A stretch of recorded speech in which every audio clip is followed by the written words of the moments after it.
Já pensou se o seu dinheiro falasse? O que é que ele falaria para você?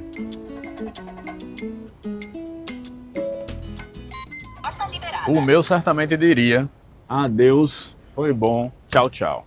Mas brincadeiras à parte, o verdadeiro segredo da liberdade financeira não é só sobre ganhar mais, mas entender que para controlar o seu dinheiro, primeiro você precisa medir. É sobre isso que eu vou falar nesse vídeo.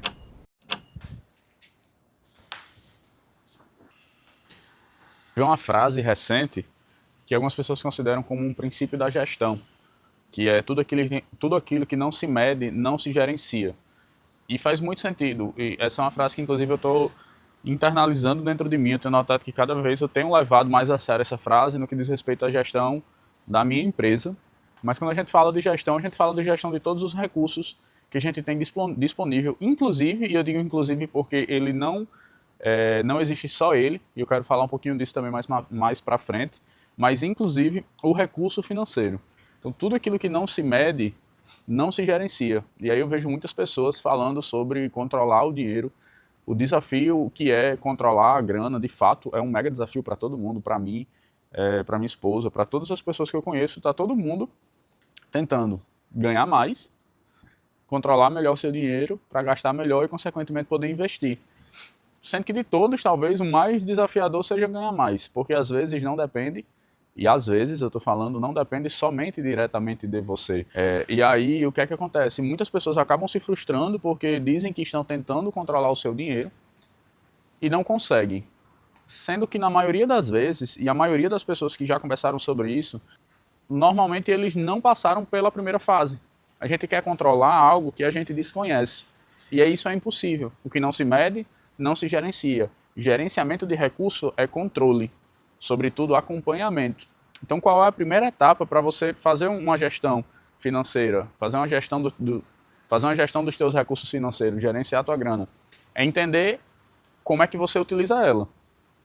Para entender como é que você utiliza o seu dinheiro, você primeiro precisa quantificar. Quantificar é a primeira etapa, que é justamente medir. O que não se mede, não se gerencia. Então, primeiro a gente quantifica quanto a gente usa.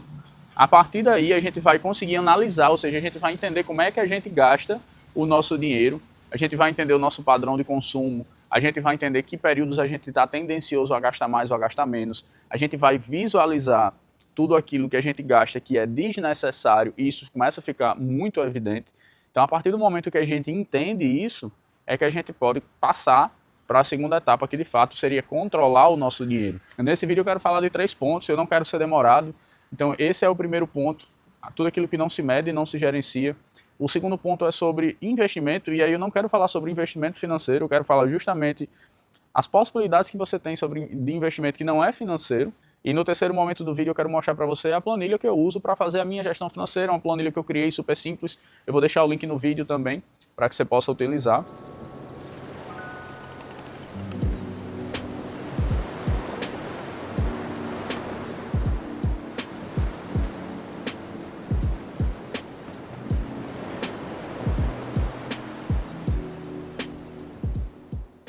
Eu lembro que eu fiquei muito bitolado depois que eu li o livro do Ben Israel, eu li o livro do Mil ao Milhão, do Primo Rico. E eu falei, cara, eu preciso começar a investir, eu preciso começar a investir. Nessa época eu ainda não lia tanto, eu não lia como um hábito, eu não lia como uma ferramenta de aprendizado ainda, né? Achei que só existia investimento financeiro. Eu ainda não fazia o meu controle de gastos, eu ainda não fazia o meu controle financeiro, eu não entendia meu padrão de consumo, eu não entendia ainda exatamente com que eu usava meu dinheiro, mas eu estava querendo controlar. E me frustrava porque eu não conseguia. Nunca sobrava, eu sempre gastava mais do que eu ganhava, mesmo no pouco, ganhava pouco, gastava muito comparado ao que eu ganhava. E eu não entendia porque as coisas não aconteciam para mim na velocidade que eu acreditava que tivesse que ser, porque era a minha velocidade e não era de Deus. Mas, sobretudo, eu também não entendia o porquê. E quando eu me dei conta, o porquê estava escancarado assim na minha cara. Dormia tarde, acordava tarde, não tinha um mínimo de gestão financeira, não tinha um mínimo de gestão organizacional, não estava estudando absolutamente nada. Achei que eu era bom o suficiente para não fazer uma faculdade e eu parei no tempo. E aí foi quando eu me dei conta, eu falei, cara, eu preciso estudar. Mas eu resolvi ser autodidata, eu falei, então vou me especializar lendo livros. E eu comecei a minha saga de leitura. E cada livro que eu li, eu descobri um universo novo. Ou melhor, se você começar a gerenciar o teu financeiro, se você começar a, de fato, controlar e acompanhar os seus gastos, e você vir que, poxa, eu não tenho como investir agora, não faz sentido eu estar aplicando R$ 50 por mês e não faz mesmo. Cara, aplica esses R$ 50 por mês em curso, desenvolve o teu intelectual, aprende a falar bem, melhora a tua oratória, investe isso, abre um canal no YouTube, começa a produzir conteúdo na tua área no Instagram. Investe de alguma forma em você, entende? Não precisa ser necessariamente financeiro. É aquilo que eu falei, a gente não controla a curto prazo o quanto a gente vai ganhar mais. Esse é o mais difícil, porque também depende de outras pessoas, mas tu controla a tua qualidade de vida, a tua qualidade técnica, tu controla a tua qualidade de conhecimento. Tu gasta o teu dinheiro de forma eficiente, já vou falar um pouco disso, mas quando eu comecei a controlar o meu dinheiro, eu me dei conta que eu estava gastando R$ 100 a R$ 150 por mês com um lanche, indo para casa, cachorro quente e McDonald's. Poxa, eu cortei isso total. Ainda como, passei a comer ainda naquela época, sim, eu comia, às vezes eu me permitia, mas toda vez que eu ia, eu falei, poxa, se eu não comer hoje, eu for direto para casa e comer um pão, eu economizo de R$ 100 a R$ 150 no mês. E essa é a importância de você fazer o teu controle e o teu acompanhamento, porque na hora que você vai consumir, você lembra qual a sua meta de gasto, quanto é que você costumava gastar, qual é o teu potencial de economia ali.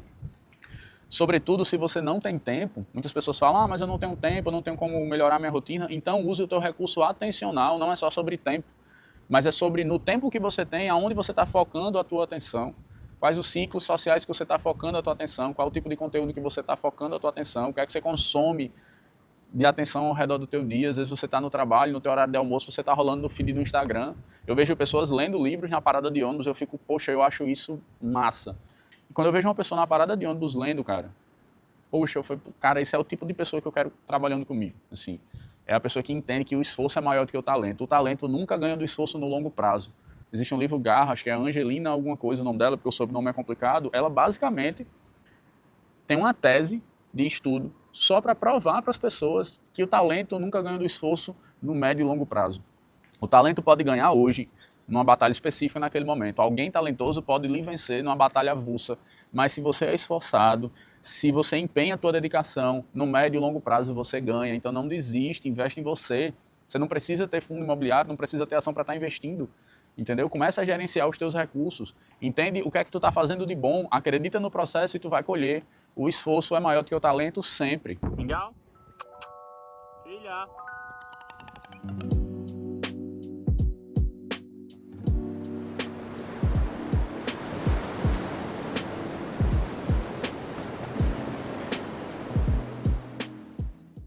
Hoje é terça-feira de carnaval e eu queria falar com vocês sobre qual a ferramenta que de fato eu uso para gerenciar os meus gastos financeiros, a ferramenta de orçamento. Eu costumo fazer da seguinte forma. Eu entendi o meu padrão de consumo, como eu falei para vocês, ou melhor, não o meu padrão de consumo, o meu padrão de gasto. Eu entendi com o que é que eu costumo gastar, qual é a minha frequência de gastos e, sobretudo, o que eu acho mais importante desse vídeo, onde eu teria mais facilidade de não gastar. Ó, a primeira coisa que eu fiz foi essa equação aqui, quanto eu ganho. Metrifiquei exatamente quanto eu estava ganhando.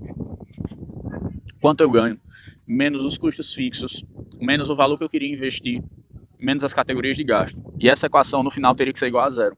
Por que teria que ser igual a zero? Porque eu já estava definindo aqui quanto de investimento eu queria fazer naquele mês. Então eu começava o mês livre para gastar todo o restante da grana e eu já sabia quanto é que eu ia investir. Eu inverti a lógica. Então eu começo o mês sabendo quanto é que eu vou gastar em cada situação, inclusive quanto é que eu vou investir, seja esse investimento em mim, num curso, numa viagem que eu considero também, seja lá o que for. Mas eu já começava o mês com tudo definido com o que é que eu ia gastar. Então, para mim, era muito mais fácil. E o final da equação poderia ser zero. Claro que durante o mês, quando a gente começa a se adaptar com essa questão de orçamento, vira um desafio ali, porque pelo simples fato de você ter metas de gasto, isso já lhe motiva a querer cumprir com essa meta. E pelo contrário, não só a querer gastar exatamente o que você previu, mas a querer gastar menos, porque você passa a se sentir motivado como se fosse um jogo. Tipo, caramba, será que esse mês eu consigo performar melhor do que o mês passado?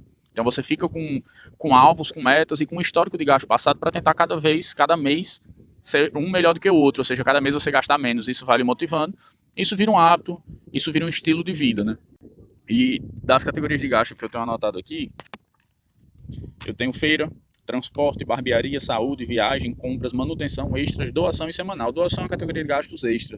Eu adicionei recentemente. Semanal eu vou explicar o que é já. Mas todas essas categorias de gastos eu começo o mês definindo quanto é que eu vou gastar nelas. Para fazer isso eu tive que passar pela parte 1 a entender com o que é que eu gasto, quanto é que eu gasto. E eu vi que era muito mais fácil de economizar dinheiro na semana para mim. Eu entendo que hoje o gasto de transporte é em torno de R$ 500 por mês. Transporte entenda gasolina ou Uber. Quando eu pego o Uber, eu coloco como transporte também. Então eu coloco R$ 500 por mês. Isso me faz, inclusive, quando a gasolina sobe, eu tenho em mente que eu também não posso estar rodando muito no carro, porque senão eu vou gastar mais gasolina do que eu poderia gastar. Antes eu não pensava nisso, então qualquer convite que eu recebesse, independente da distância, do horário da situação, eu pegava o carro e ia. Hoje eu penso nisso também, que, poxa, vale a pena eu ir para tal canto? Será que eu não posso dar uma viagem só, eu tenho que dar duas? Então começo, o cérebro, depois que você cria metas, mesmo que de forma não intencional, até que de forma intuitiva ali, ele começa a se organizar para cumprir aquelas metas. Esse que é o legal de trabalhar com os orçamentos. Quando eu comecei a criar as categorias de gasto, isso foi libertador, porque eu comecei o mês sabendo quanto é que eu tinha para gastar com feira, quanto é que eu tinha para gastar com transporte, quanto é que eu poderia e quanto é que sobraria, sobretudo, para gastar com a Stephanie. E foi aí que surgiu a ideia de criar uma categoria chamada semanal. O que é o semanal para mim? O semanal é quando eu pego o que eu ganho, menos o custo fixo, menos essas categorias que tem que ter de gasolina, de feira. O que sobrava, eu dividia pela quantidade de finais de semana, e ali eu tinha um orçamento que eu poderia gastar por final de semana, que na verdade seria a semana como um todo. Mas a partir daquele momento eu já sabia que se eu gastasse, vamos supor, tivesse R$ 1.000, o mês costuma ter 5 semanas, então normalmente eu dividiria por 5, mas todo início de mês eu via. Esse mês tem 4 finais de semana, então eu dividia por 4. Esse mês tem 5 finais de semana, eu dividia por 5. Então digamos que eu tivesse R$ 1.000, eu começasse um mês que tivesse 5 finais de semana, eu tinha R$ 200 por final de semana para gastar. Isso me ajudou a ter um controle muito melhor, sabe? Porque, na verdade, gestão financeira é você conseguir abrir mão de determinados gastos em prol de outros. Então agora, pelo menos, eu tinha uma clareza muito maior de que aonde era mais fácil eu abrir mão e aonde era menos fácil eu abrir mão. Se eu tivesse doente e tivesse que comprar um remédio, não tinha como abrir mão de comprar um remédio. Outra coisa que antigamente, para evitar gastos, eu ficava calado. Por exemplo, o verão sempre tinha festinhas aqui em Natal. Na época a gente ia, hoje a gente é bem mais caseiro, mas na época a gente ia e eu ficava calado. Falei, não vou comentar nada sobre festa, sobre restaurante, porque vai que passa batida e a gente não vai. Para mim era melhor porque eu economizaria. Sendo que no final das contas, sempre quando dava a semana das festas, Stephanie, amor, vamos pra festa tal, eu ficava com vergonha de dizer não, bora. Gastava mais do que eu podia, porque eu não tinha me planejado. Quando eu passei a trabalhar com orçamentos, eu comecei a antecipar. Eu olhava assim, eu acho que ela vai querer ir pra essa festa. É no terceiro final de semana do mês. Amor, quer ir pra festa tal? Pode ser. Beleza, vamos. E aí eu já economizava as 2 semanas, 2 finais de semana antes, com antecedência. E aos poucos eu comecei a me habituar a ser transparente com ela. Olha, eu tenho R$ 200 por final de semana para gastar. Como a gente vai no terceiro final de semana para aquela festa, esses 2 primeiros aqui a gente vai precisar ficar mais de boa e tal. E ela entendeu e começou a ser compreensiva com isso, que era um bloqueio. Eu tinha vergonha de falar sobre isso com ela. Mas é necessário. E isso me ajudou a me planejar muito melhor. Então, criar essas categorias de gasto, para mim, foi a melhor coisa financeiramente que eu fiz. E ter o meu controle semanal. Hoje eu uso uma planilha que eu iria mostrar nesse vídeo, mas o vídeo ficaria muito longo. Eu vou fazer o próximo vídeo só sobre essa planilha. Vou colocar aqui no card. Assim que eu postar, eu adiciono aqui no card e na legenda do vídeo. Eu lanço os meus gastos dentro das suas categorias. Então, tem um orçamento todo mês para cada categoria, como eu falei para vocês. E a categoria semanal, tudo que eu gasto fora a parte disso, eu jogo na semanal. E eu vou acompanhando o meu gasto semanal. Então, meio que me vira uma meta também de gasto por semana. Então, quando eu chego no final de semana que eu consigo gastar, no exemplo que eu dei, que era R$ 200, que eu consigo gastar menos do que 200, eu comemoro. Isso no final do mês me ajudou muito a sobrar até mais do que o valor que eu tinha me comprometido a investir. E eu acho que foi a grande virada de chave. Foi não só trabalhar com orçamentos, mas dividir o meu dinheiro por final de semana, que era, enfim, é o meu padrão de gasto, entendeu? Talvez